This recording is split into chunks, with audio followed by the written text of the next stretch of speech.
I actually tried to prepare some questions that Okay. that are in my mind. Okay. But as I told you, it's not a formal interview. I don't want it to be. No, So I will just wanted answer to. you as best as I can. If I have the answer, I will answer. If I don't know, I'll say, well, I don't know, but let's find out. I'm pretty sure you have the Yeah. answers. I want to know how do you describe yourself? Who is Edna and Ismail? Oh my God. Crazy old woman. No, I'm someone who loves people, who loves her country. And Alhamdulillah, I've had many privileges. I had an education when girls did not have an education. I had a scholarship to study in England when very few others had the same opportunity. I came back to my country after the UK in '61, and I saw how different my country was to England. I spent 7 years in England and in big university hospitals, and then I see my country, where we did not even have good syringes. We had to boil the needles again and again and boil and use. And it affected me. I also had a very good role model when I was a child. My father, Allah yarhamu, his picture is up there, was somebody who had a big heart, someone who was a pioneer in healthcare, and who was the most senior Somali medical professional. So I grew up as a child with dad very busy, coming back late, starting to eat and then get cold and put it down and running. And I saw how much value and importance he gave to his sick people. And that helped me a lot.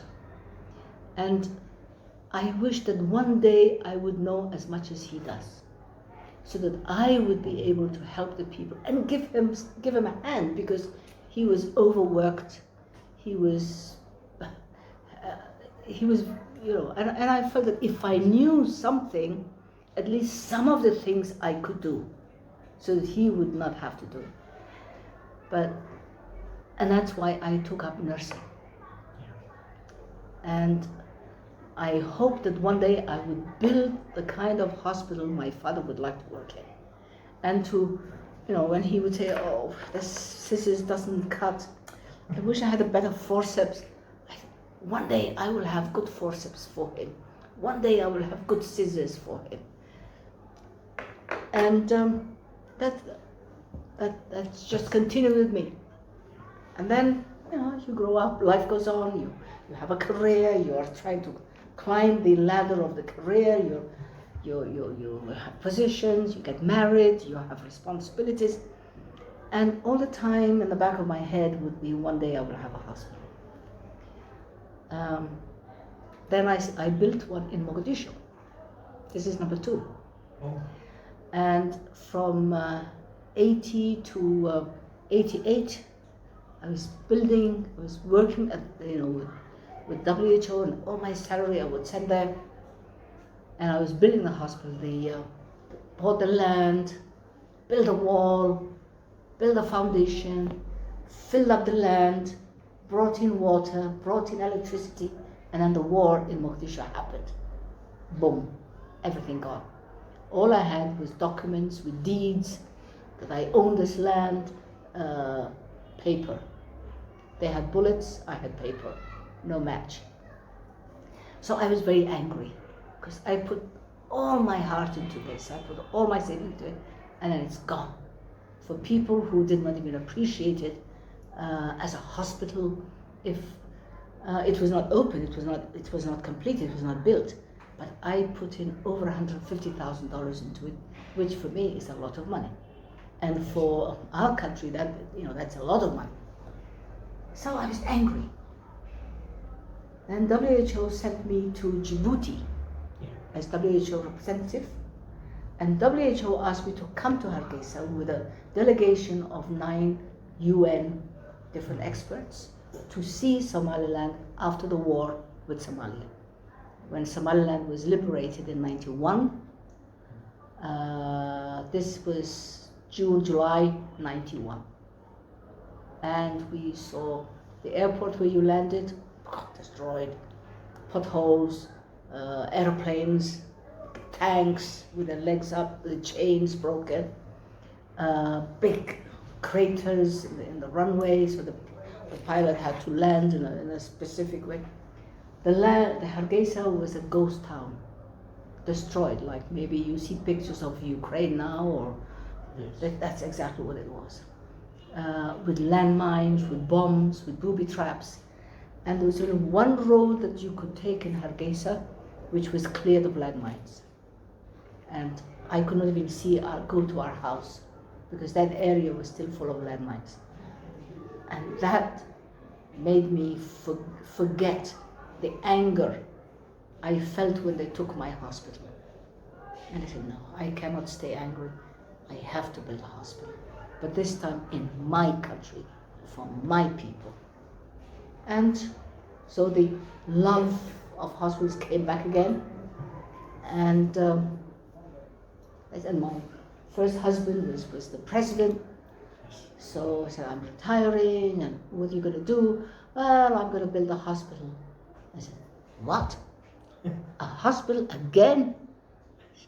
Why? You're old, you're not young anymore. You want to build a hospital? And my answer was, do you like being the president of a country that does not have a hospital? So anyway, they gave me this land. So I retired. I sold anything I did not need and came to build this hospital. And it's the best thing I ever did. And it's not only the hospital, but it's the people it has built. That is the most precious treasure of Somaliland. The Shukris, the people, the Saids, the thousands of health professionals. We've trained over 4,000 something nurses, midwives, lab technicians, pharmacists, dentists, doctors, and 80% of the staff working in government hospitals were trained here. So that is far more valuable than the money I used to build the hospital. And alhamdulillah, I have my UN pension, so I don't think I'm going hungry. And I try to run the hospital in a way that they run it. I don't run it. I'm just a bad wolf. No. But they run it. Who runs the surgical department? Shukri does. Who runs the medical school? Mukhtar does. Who's the medical director? Saeed is. They are running it. And if I can leave them a hospital that is self-sustaining and that keeps the standards of ethics, rules, regulations, and to be an example to other hospitals, that's it. I'm happy that I don't have a Mercedes. I'm happy I don't live in Sheratons and Hiltons anymore. I live in my apartment, it's just down the corridor, 20 steps. I've lived there for 22 years, 22 now, something like that. That's all I need. I don't need more. But I need my people to have the best care they possibly can. That's what I want. And I'm still not there yet. So that means that we can build that together. Inshallah. That's what I want. Yeah, thank you. Thank you so much. Almost you answered all the questions in one place. Thank you so much. Actually, inshallah, I say it by heart. Professor Alimoğlu and some other young people like me, inshallah, have the volunteerness to build something together. Mm-hmm. As I first took my step in this soil, your people always welcome me with open hands, just like they say in the billboards, of course, in the billboards also. They say welcome with open hands, and they just really did that. I felt like my home. and I get to know many people in here. So How long have you been here now? actually, it's only 4 days, but I feel like it's longer. Okay. And I hope really it's to be the first of many. Inshallah, I will have my best to come here again and do as better things as I can. You see, we are very, alhamdulillah, we're very blessed. We have more equipment, facilities in this hospital. It's small, but we want it to be a learning example, a teaching and demonstration. You see, don't, it's not, yeah, but we're in Africa, we don't do this. No, standards are the same everywhere. Treatments are the same. Regulations are the same. An African is not less valuable than a European, an Asian, or whatever. A person's life is, whether you're rich, you're poor, equally valuable. And to do whatever you can for that person with the best, with what you have, is what we try to teach them. I know there are many hospitals who charge 10 times more. Dr. Shukri has done more than 650 shunts. She has the record, and everything is in the register, and the files are there, so anybody can go and verify. It's a great research opportunity.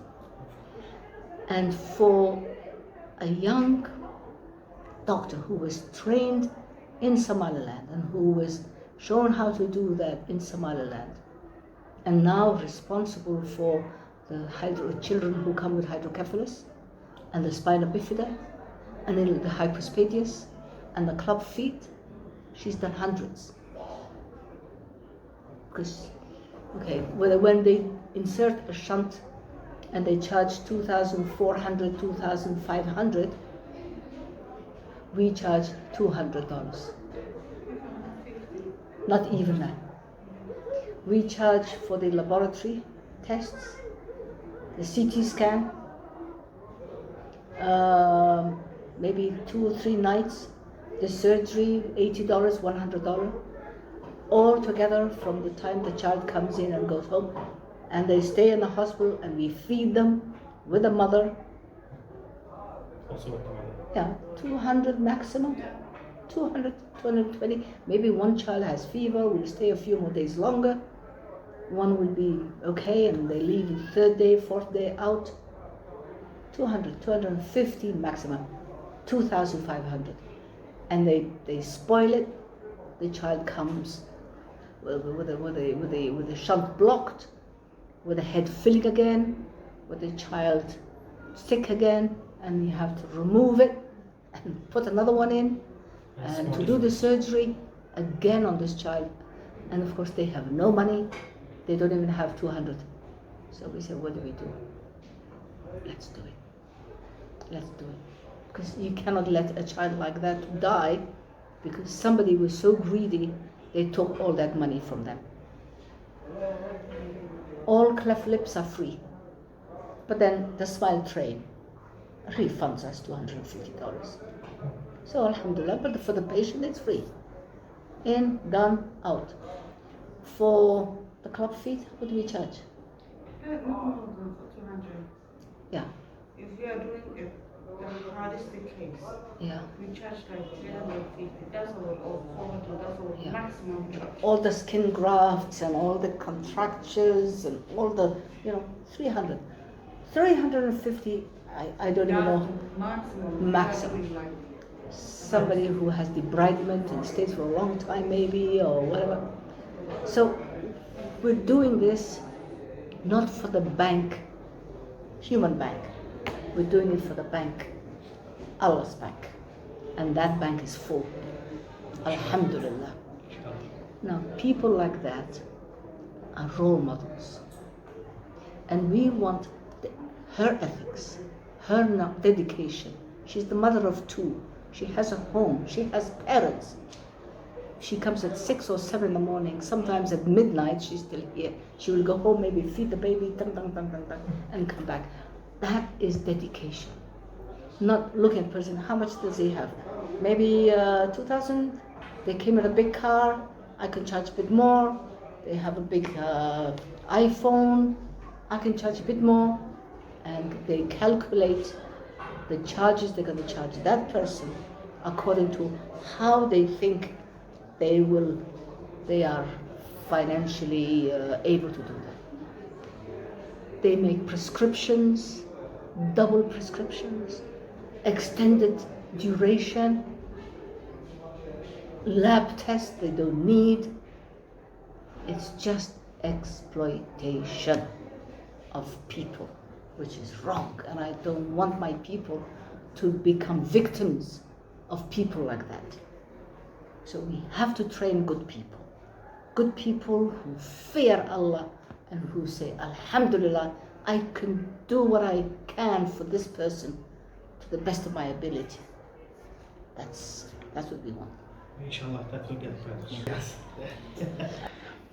I want to ask you actually about your WHO years. Oh, I joined WHO in 1965. You were not born. 1965. Oh, Yeah. I was far from being born. Yeah. And my first duty station was in Tripoli, Libya. Tripoli, Libya. Yeah, that was my first duty station. I was part of ENRO. You are part of Euro, because WHO has many regional offices. Yes. You are Euro, so your Copenhagen is your regional headquarters, and Geneva is WHO headquarters. And I was training midwives in Mogadishu, because at that time we united. And I was married to Mohammed, and he was a member of parliament there, and he was the first president of Somaliland. We united, stupid idiot thing we did, and that's where we lived. So I was teaching, and it was in a project that was run by WHO. And there was a Syrian nurse and myself. No, there was a Syrian, a Lebanese, and me. And I had been teaching here in Hargeisa. I love teaching. And they said, we would like to start the same project that you're doing here in other countries in the Eastern Mediterranean region. And we would like you to go choose one of 3 places: Yemen, Saudi Arabia, and Libya. Yemen, I know, because my mother was born there. I know Yemen. I said, no, I want to see, if I'm leaving my country, I want to see, different places. Parts of the world. Yeah. Saudi Arabia, I drive cars. And if I go to Saudi Arabia, I will not be driving a car. And I cannot function. Libya, where is that? So I look up Libya, and it's a former Italian colony in the north of Africa. I said, okay, yeah, Libya. So number 1, Libya, number 2, Yemen, number 3, Saudi Arabia. Yeah. So that's how I went to Yemen, to Tripoli, and started training the first midwives for Libya. My husband, in the meantime, when I was there for almost 3 years, 2.5 years, I would go home for holidays. My husband would meet in Europe, and he became Prime Minister. No, I need you here. I need you. You've got to come back. So I went back at the end of 2007, 67. Went back to Mogadishu, and had all the responsibilities of the Prime Minister's wife, the delegations, the travel. Take some pictures of these pictures if you like. The White House, West Germany, England, doing a lot of diplomatic travel. And when my husband said, you have to come back, I said, I have to resign. He said, no, don't resign. Don't take leave without pay. Come back when you like. So I took 1 year leave without pay, and I took a 2nd year leave without pay. And then they kept sending me, we want to start a program in Qatar. We want to start the program in Saudi Arabia. We want to start a program in Kuwait. But not in Somaliland. No, not Somaliland. So in Mogadishu, because the program is going in Mogadishu, but not Somaliland. This is the dark side of the moon. You know, there's nothing there. It's just you see this side of the moon. Here, nothing, no people, nothing. This is it.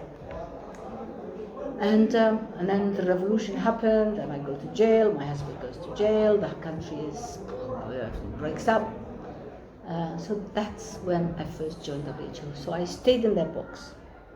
When I came out of prison after house arrest, WHO put me back on their list to be temporary advisor to the WHO office in Mogadishu. And sometimes I'd get little contracts. I'd go to Nigeria, I would go to Sudan, go to Egypt. So little contracts like that. And then in 1986, one day I just had a message. WHO wants to see you. WHO wants you to go to the office. They want you, and that's because I was in Mogadishu, and I said, oh, maybe delegations are coming. They want me to or facilitate a workshop. Or I had so many things I was doing. I'll go and see with it. And then they give me this letter to say, urgently seeking your availability as the regional nursing advisor in Emerald. I never expected. I didn't even know the position was vacant. I never knew. I never applied. So that's when I went back until I retired in 97. So it gave me 11 and a half years of service, which entitled me to a pension. And during those years, 11 years, I came in as for a short contract, 6 months, then extended, then changed department, maternal and child health, then maternal and child health, family planning. Then I would go to Geneva, New York, traveling a lot in 21 countries in Emerald. I was living more on my allowance, and I would not even touch my salary because I was traveling so much. My allowance was more. And then one day they said, we want you to go to Djibouti. And to do what? The WHO representative. Where is Jiru? The one who was there. No, we want him to go to Iraq, and he doesn't speak French. You speak French, so you have to go. And we want somebody who, I forgot, in the meantime, I went to Djibouti for 2 years to start the military training in Djibouti in 1982. So that's how it happened. WHO together, affected by what you say in one of your speeches in TED. You told, like, I'm quoting you, this situation that needed two things: either to turn away and say, I don't care, I don't feel, I don't know, I will just disappear in the horizon, I go settle somewhere. And you did not this. You think about, there is an option like this for you. There was an option like this for you, but you didn't do this. Thank God I didn't do that. Alhamdulillah. I would. No, because What drives you to the other option? Doctor, 250,000 Somalilanders were killed just because they called themselves Somaliland. Our city was leveled to the ground. So many children lost their parents, lost their homes. And I was thinking about my safety, my comfort. No, people have lost lives. And I could not. This is where I belong. This is what needed to be done. This I can do something about. I cannot bring the dead back, but I can try and look after the living and give them a better situation than killing them and putting them into mass graves. And I've seen the world. I've had it all. I was the first lady of a country. I know what it was like there. This is what I want to do. So, I don't know. Allah just put that in my heart and I did it. And I have no regrets. That's very good. Yeah, actually, I You see, want let to- me interrupt you. If I did not do that, what would I do? I'd go to England or France. I'd be a refugee. And every time somebody looks at me, oh, another woman, refugee, go back to Africa. Go back, you know. No, here I am. Somebody. I'm respected by old and young. I'm loved. I love them. Somebody, this is my country. If they are suffering, I have to suffer with them.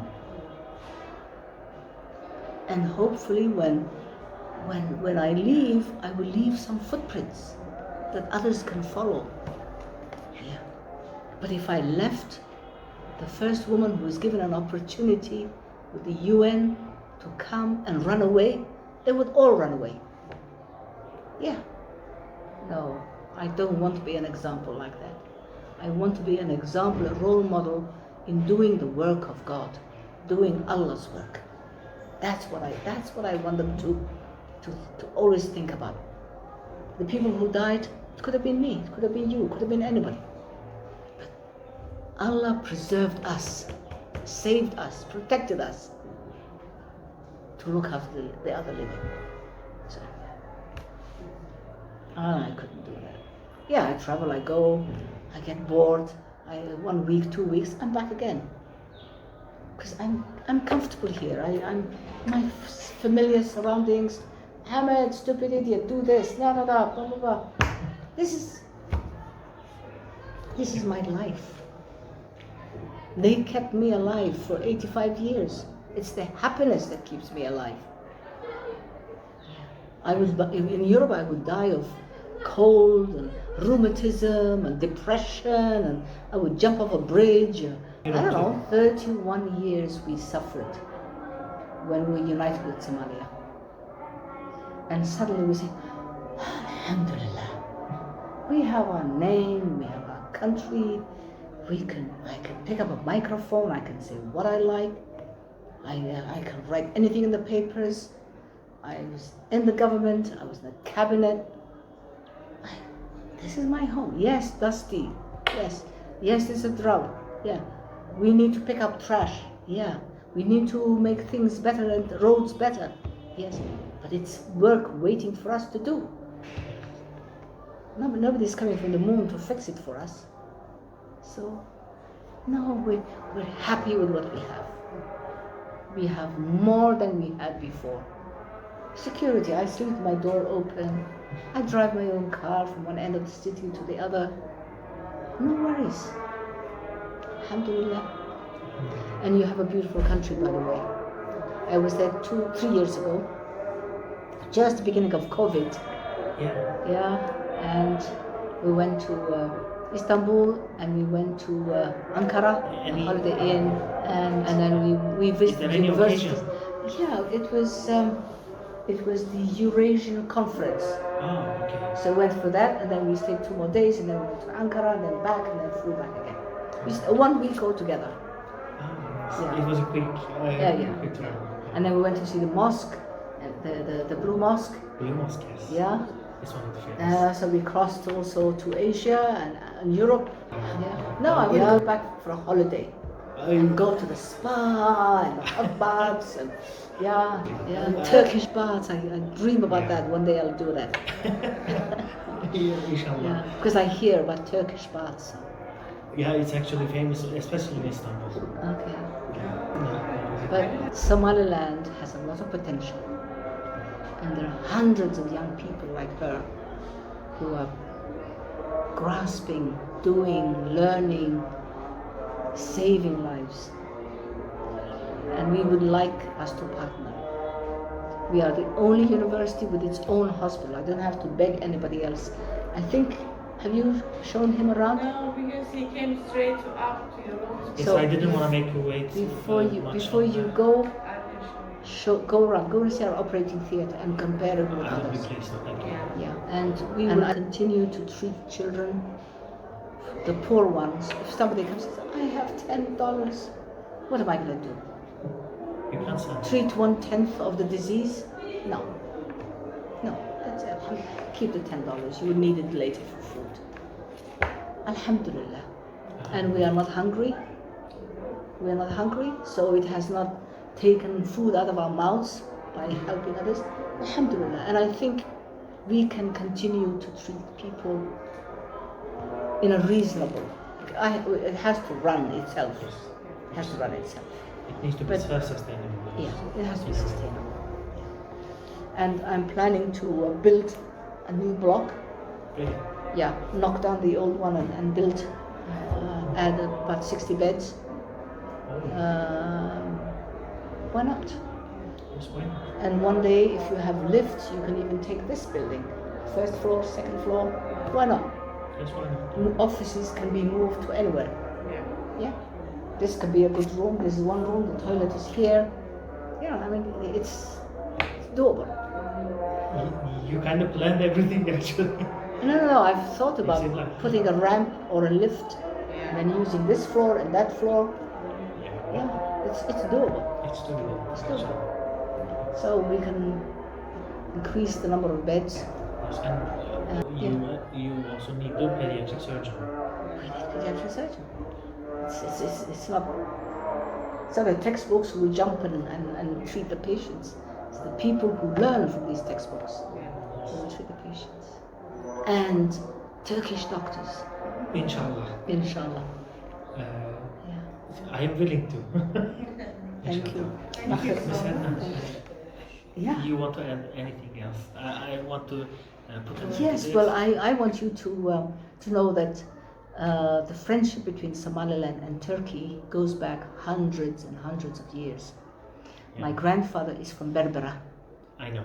and in There is Berbera, also Ottoman, Ottoman, mosque. yes, mosque, and also the water, the canals, the water that brings water from outside Berbera to Berbera city was done by the Turks.